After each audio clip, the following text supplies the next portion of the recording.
If this story touched your heart, don't forget to like, subscribe, and share it with someone who believes kindness is more valuable than wealth. The morning sun rose softly over the grand estate, but there was no warmth in the air. Tall iron gates stood like a wall of judgment, separating power from the outside world. Inside, the rich family had already gathered for a private remembrance meeting. Silence filled the mansion gardens, but tension was heavier than the silence itself. Amara arrived alone. She was a widow, dressed simply but with dignity in every step she took. Her eyes carried years of struggle, but also quiet strength. She did not come to beg. She came because she believed she still had a place here, once. As she reached the gate, the security chief stepped forward. His face was cold, his voice sharper than the metal bars. No entry. You are not on the list. Amara looked at him calmly. I was invited. The man did not even check properly. He shook his head. No status. No invitation. Please leave. Behind the gate, Amara could see them. The rich family stood near the glass entrance, watching. Some avoided her eyes. Others simply turned away, as if silence would erase responsibility. No one spoke. No one stopped it. That silence hurt more than the rejection. Amara's fingers slowly tightened around her small handbag. For a moment, her expression cracked, not into anger, but into something deeper, disappointment mixed with memory. I understand, she said softly. The security chief stepped aside without emotion. Amara turned away from the gate. But as she walked a few steps, she stopped. Slowly, she placed a sealed brown envelope on the cold stone pillar beside the gate. No name was shouted. No warning was given. Just silence.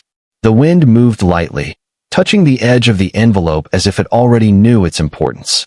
Amara did not look back at the estate. She simply adjusted her scarf and walked away with steady steps. But something about her departure did not feel like defeat. It felt like the beginning of something no one inside the estate understood yet. The security chief frowned, noticing the envelope too late. One of the guards reached for it, hesitating before picking it up. Inside the mansion, one of the elders finally asked, "Who was she?" No one answered. Only silence remained. And inside that silence, the sealed envelope sat in someone's hand, quietly holding a truth that had not yet been opened. In Scene 1, suspense rises as the envelope remains unopened, carrying a secret no one is ready for. The grand estate felt different after Amara left. The laughter that had filled the garden moments earlier seemed quieter now. Guests continued their conversations, but an uneasy feeling lingered in the air, as if something important had been left behind at the gate. Inside the main hall, the estate manager, Samuel, walked carefully toward the conference room. In his hand was the sealed brown envelope. He had picked it up himself after noticing the strange seriousness on Amara's face before she walked away. Something about her expression had stayed with him. At the long wooden table sat members of the wealthy family. At the head was Victor, the eldest son, confident, respected, and used to making decisions for everyone else. Samuel approached him. "Sir, this was left at the gate." Victor barely looked up. "From who?" "The widow." A few family members exchanged uncomfortable glances. Victor sighed. "Then it can wait." Samuel hesitated. "It appears important." Victor finally looked at the envelope. For only a second. Then he pushed it aside. "Today is about family business. We are not wasting time on messages from outsiders." The room fell silent. Nobody challenged him. Nobody asked another question. The envelope remained untouched near the edge of the table. But Samuel's eyes remained fixed on it. Something was bothering him. As the meeting continued, he quietly picked it up again. Near one corner of the envelope was an embossed legal seal. Small, almost invisible.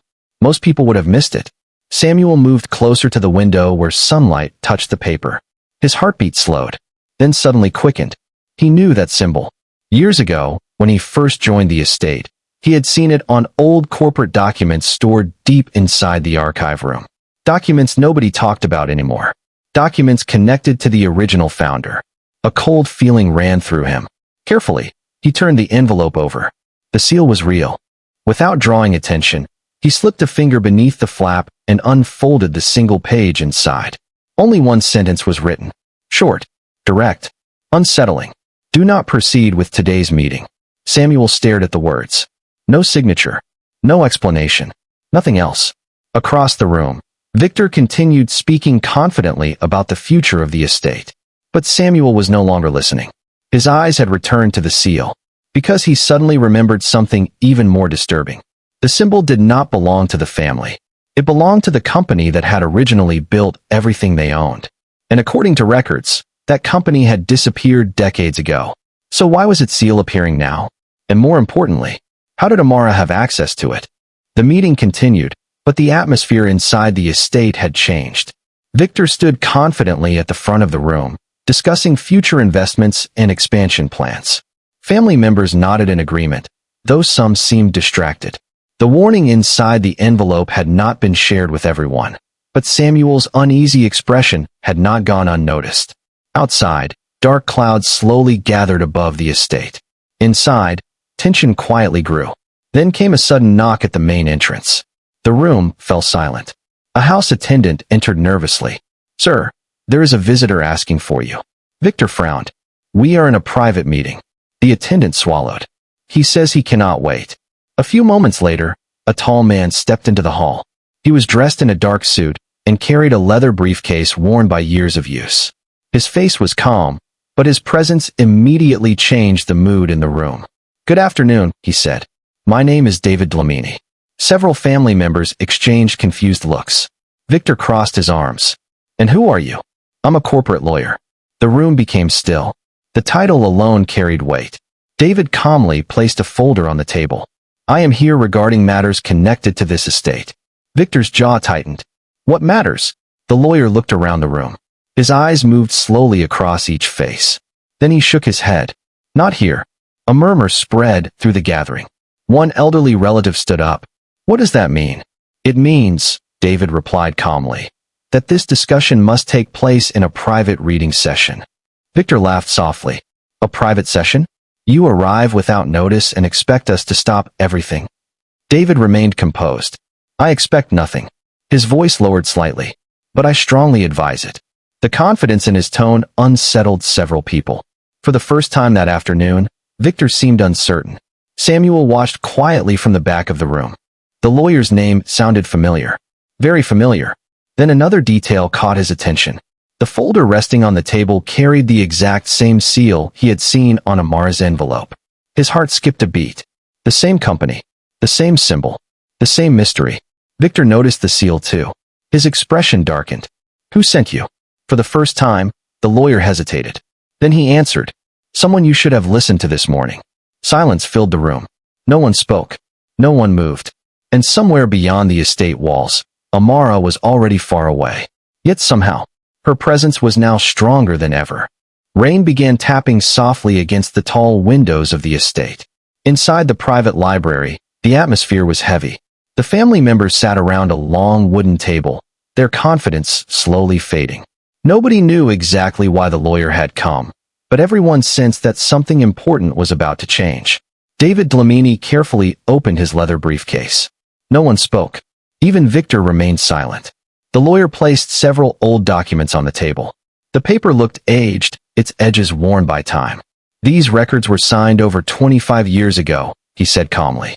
Victor leaned forward. "What records?" David met his eyes. "The records that determine who controls this estate." The room instantly became tense. An older family member shook his head. "That is impossible. This estate has belonged to our family for generations." David nodded slowly. "That is what most people believed." The lawyer slid a document toward them. The founder created a different structure before his death. Several family members exchanged nervous looks. Victor grabbed the paper and scanned it quickly. His confidence began to crack. "This makes no sense." "It does," David replied. "The founder legally separated ownership from family inheritance." Silence. Nobody moved. Outside, thunder rolled across the distant hills. The lawyer continued. The estate was placed under a protected trust. Samuel felt his stomach tighten. The mysterious seal.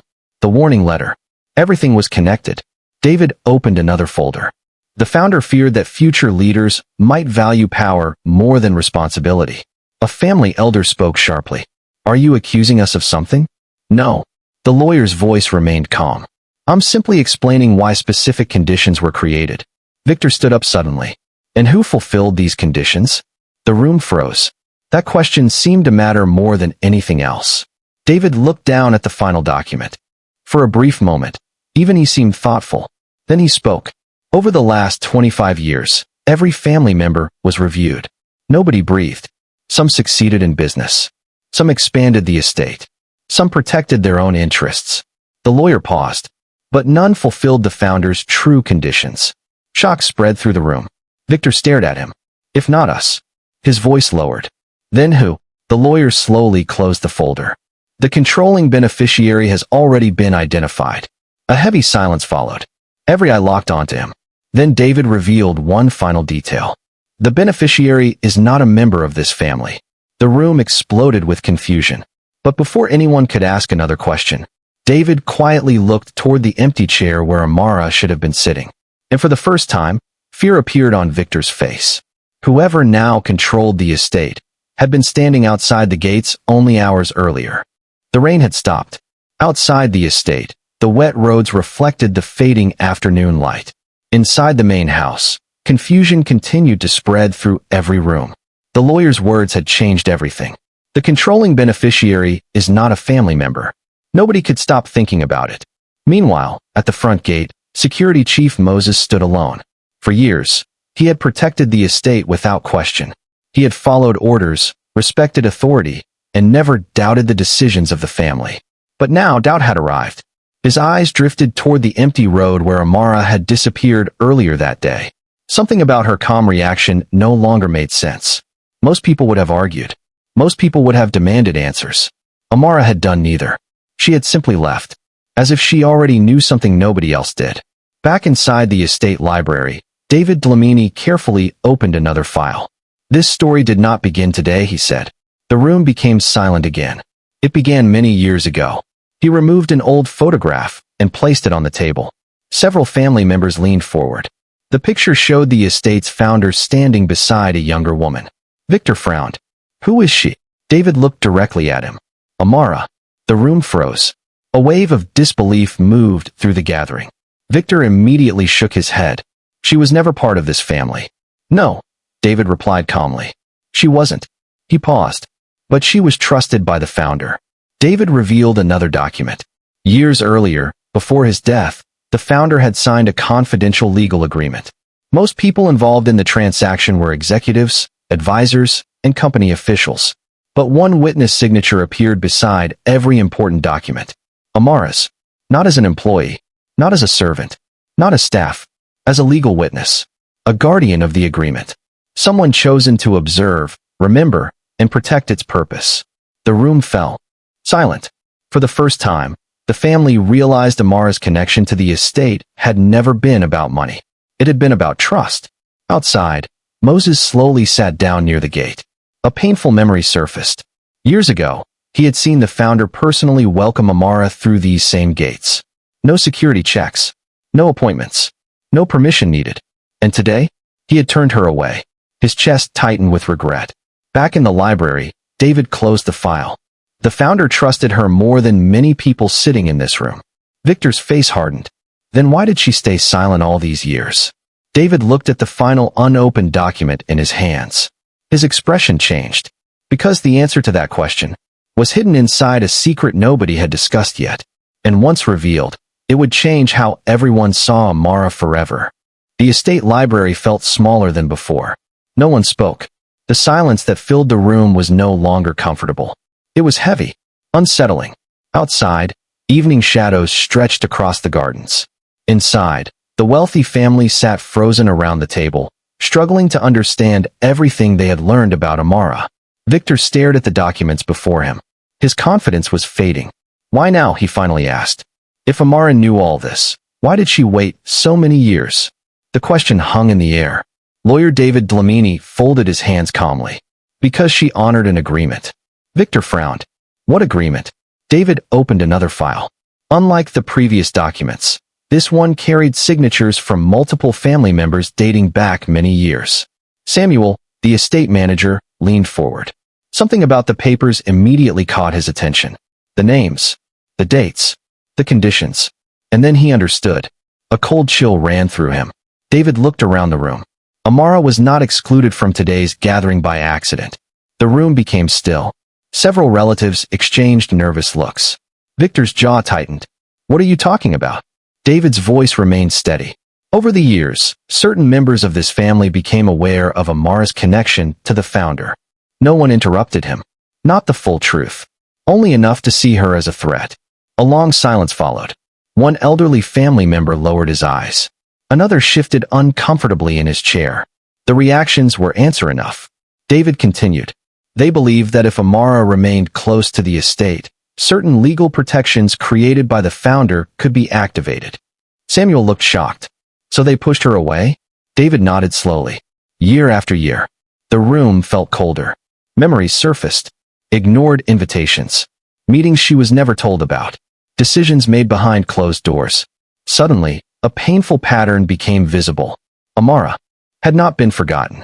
She had been deliberately erased. Not because of what she owned, but because of what she represented. Trust. Accountability. The founder's original vision. Victor stood abruptly. That's not true. But even he sounded uncertain. David quietly slid one final document across the table. Victor read it. His face lost all color. The document carried a condition that had finally been triggered earlier that day. The moment Amara was denied entry. The moment she was publicly excluded. The moment the family repeated the very behavior the founder feared most. David slowly stood. His voice echoed through the silent room. Under the trust agreement. Everyone stared at him. Amara now has full authority to decide the future of this estate. No one moved. No one breathed. And somewhere far from the mansion, Amara's phone began to ring.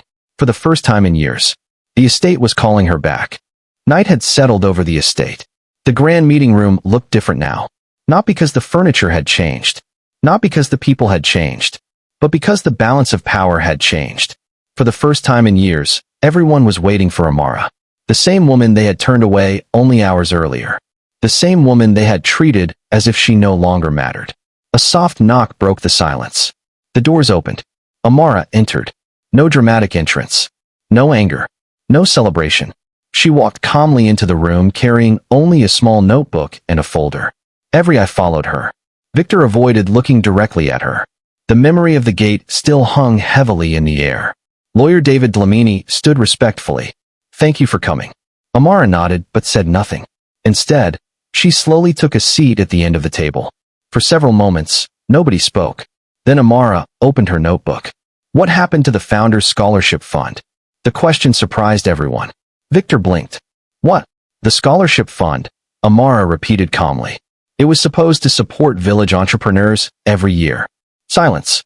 Several family members exchanged uneasy looks. Finally, one relative cleared his throat. It was discontinued. Amara nodded slowly. She wrote something down. Then she asked another question. What happened to the community health center project? No answer came immediately. The room became uncomfortable. A board member finally spoke. The budget was redirected. To what? Nobody answered.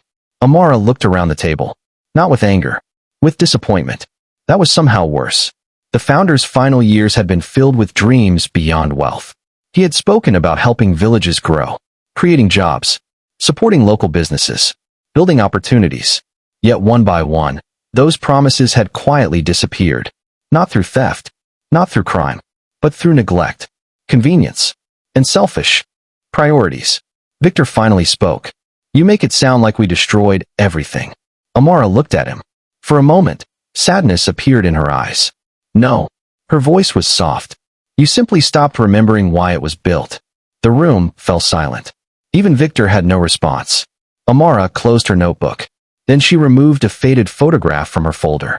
The image showed the founder standing beside a building nobody recognized. Several people frowned.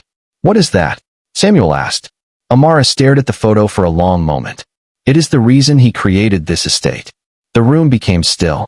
Because nobody had ever seen that photograph before. And whatever story was connected to it, it appeared capable of changing everything they thought they knew about the founder's legacy. The faded photograph remained on the table. No one looked away from it. The room was quiet, but it was no longer the silence of confusion. It was the silence of realization. Something important had been hidden for years. Something bigger than money. Amara gently pushed the photograph toward lawyer David Dlamini. He nodded, then reached into his briefcase. This is the final item the founder instructed us to protect. He carefully placed a small digital recorder on the table. Immediately, the room grew tense. Victor frowned. A recording? David nodded. It was made 6 months before his death. No one moved. Even the air seemed still. David pressed play. For a moment, there was only static. Then a familiar voice filled the room. The founder's voice. Older, softer, but unmistakable. Several family members lowered their eyes. Others sat frozen. The recording continued. If you are hearing this, then time has done what it always does. A painful smile crossed Amara's face. She had not heard his voice in years. Many people believe this estate was built for wealth. The founder paused. They are wrong. The room became completely silent. I built this estate after visiting a small village that changed my life. The founder spoke about struggling families, village business owners, community leaders who shared their little resources with others, people who valued trust more than profit, the same values that inspired him to create his business empire. Then his tone became serious. That is why ownership was never supposed to pass through blood alone. Victor's face tightened. The founder continued. Wealth without responsibility becomes selfishness. Power without loyalty becomes greed. Family without trust becomes nothing more than a name. No one spoke. No one could. Every sentence felt personal. Every word exposed a painful truth. Then came the most important part. The estate belongs to the person who protects its. The person who protects its purpose. David slowly opened another document. The conditions were listed clearly. Integrity, service, loyalty, protection of community projects, preservation of the founder's vision. One by one, David quietly reviewed the results. Several family members failed. Then more failed. Then everyone failed. The room grew heavier with each revelation, until only one name remained. David stopped speaking. The silence was overwhelming. Victor looked toward Amara. Others followed. For the first time, nobody saw her as an outsider. Nobody saw her as a widow. Nobody saw her as someone to ignore. Because only one person had fulfilled every condition. And as the final page was turned, everyone realized who that person was. But what nobody yet understood was why the founder had trusted Amara above everyone else. The room remained silent long after the recording ended. No one knew what to say. For years, the family had believed the estate belonged to them by right. Their name was on the buildings. Their faces appeared in newspapers. Their decisions shaped the business. Now, everything felt uncertain. At the center of that uncertainty sat Amara, the woman they had pushed away, the woman they had underestimated, the woman who now held the future of the estate in her hands. Lawyer David Dlamini carefully placed the final authorization documents in front of her. With one signature, Amara could remove every family member from leadership. She could take complete control. She could even force them to leave the estate. Nobody doubted it. Victor stared at the table. For the first time in his life, he looked defeated. Not because he feared losing money, because he feared losing his family's legacy. The room waited. But Amara did not touch the documents. Instead, she slowly stood. Her eyes moved across the faces around her. Some looked ashamed. Some looked afraid. Some avoided her gaze completely. Finally, she spoke. When was the last time any of you visited the village clinic? No one answered. Her voice remained calm. When was the last time you spoke to the farmers whose land helped build this company? Silence. Amara nodded sadly. That is the real problem. She wasn't angry. That made her words even more powerful. You think this is about ownership. She looked around the room. It isn't. A heavy silence followed. This family did not lose its way because of greed alone. Her eyes settled on Victor. It lost its way because it stopped listening. The words hit harder than any accusation. Victor lowered his head. Memories surfaced. Promises ignored. Projects abandoned. People forgotten. For the first time, he understood what the founder had truly feared. Not failure. Disconnection. The room grew emotional. Even Samuel quietly wiped moisture from his eyes. Amara then picked up the authorization papers. Everyone froze. This was the moment. The decision that would change everything. She looked at the documents. Then at the family. Then toward the founder's photograph hanging on the wall. A long silence followed. Finally, she spoke. I have made my decision. Nobody breathed. Victor slowly lifted his eyes. The entire room waited. But before Amara revealed her choice, she opened a sealed letter hidden inside her folder. A letter written by the founder himself. A letter nobody knew existed, and whatever was written inside had the power to change the future of the estate forever. The room stood frozen. Every eye was fixed on the letter in Amara's hands. Outside, the first light of morning was beginning to appear beyond the estate gardens. It felt as if an entire night of secrets, regret, and truth was finally reaching its end. Amara slowly unfolded the letter. The paper was old, carefully preserved. The founder's handwriting filled the page. She took a deep breath and began reading. If you are reading this, then the estate has reached its greatest test. The room remained silent. Many people will believe this legacy is about ownership. It is not. Amara paused. The words felt even more powerful now. The greatest danger to any family is not poverty. It is forgetting why it was trusted with influence in the first place. Victor lowered his eyes. Several relatives quietly wiped tears away. For the first time, no one argued. No one defended themselves. The truth had become impossible to ignore. Amara folded the letter and looked around the room. Then she reached for the authorization documents. Everyone held their breath. This was the moment. She could remove every family member. She could take complete control. She could make them feel the same humiliation she had felt at the estate gate. But she did none of those things. Instead, she calmly signed a different document prepared by lawyer David Dlamini. Confusion spread across the room. Victor looked up. What is that? Amara met his eyes. A new beginning. David stood and explained. The estate would no longer operate as a private family empire. It would become a legacy foundation. Its profits would support village businesses, community health programs, education initiatives, and local development projects. The very dreams the founder had spent years trying to protect. The family would no longer control the estate. Their positions of power were gone, but they were not being cast out. Instead, each member would have the opportunity to earn a place in the foundation through service and responsibility. Not entitlement, not family name. Service. A long silence followed. Then something unexpected happened. Victor stood. His voice was quiet. I failed him. Amara nodded gently. So did many others. For the first time, there was no anger between them. Only honesty. Only understanding. The sun finally rose over the estate. A new chapter had begun.